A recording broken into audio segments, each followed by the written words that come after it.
నంద్యాల జిల్లా పాణ్యం మండలం పిన్నాపురం గ్రామ శివారులో ఉన్న సోలార్ కంపెనీలు దొంగతనం చేసిన ముద్దాయిలు తలారి మహేంద్ర, పోలూరు ఎల్లయ్య, శీల మహేష్, షేక్ ఫరూక్, ఇండ్ల మధుప్రసాద్, షేక్ అక్బర్ బాషాలను పోలీసులు అరెస్ట్ చేసి వారి వద్ద నుండి సుమారు 1,60,000 రూపాయల విలువైన 240 కేజీల కాపర్ వైర్ను రికవరీ చేశారు.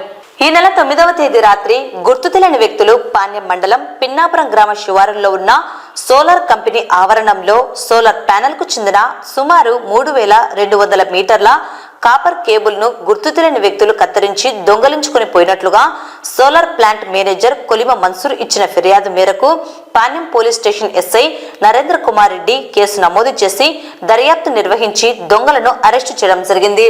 దొంగలించిన సదరు వేరును కాల్చగా వచ్చిన సుమారు 240 కేజీల కాపర్ వేరును నంద్యాలకు చెందిన 2 ముద్దాయిలకు 1,60,000కు అమ్మారు. ఆ కాపర్ వేరును ఆటోలో నంద్యాలకు తీసుకుని పోతుండగా సమాచారం తెలుసుకున్న పాణ్యం ఎస్ఐ వారి సిబ్బందితో పట్టుకొని వారి వద్ద ఉన్న సుమారు 240 కేజీల కాపర్ వేరును ముద్దాయిలు నేరము చేయడానికి ఉపయోగించిన AP21TX 3998 నెంబర్ గల ఆటోను మరియు 4 సెల్ ఫోన్లను అరెస్టు చేసి స్వాధీనంలోకి తీసుకున్నారు. ఈ కేసులో ముద్దాయిలకు సస్పెక్ట్ షీట్ ఓపెన్ చేసి వారిపై నిఘా ఉంచబడుతుందని ఎస్ఐ తెలిపారు. సోలార్ కంపెనీకి చెందిన కేబుళ్లు కానీ ఐరన్ మెటీరియల్ కానీ దొంగతనము చేసినచో చట్టపరమైన చర్యలు తీసుకుంటామని పాణ్యం ఎస్ఐ నరేంద్ర కుమార్ రెడ్డి హెచ్చరించారు.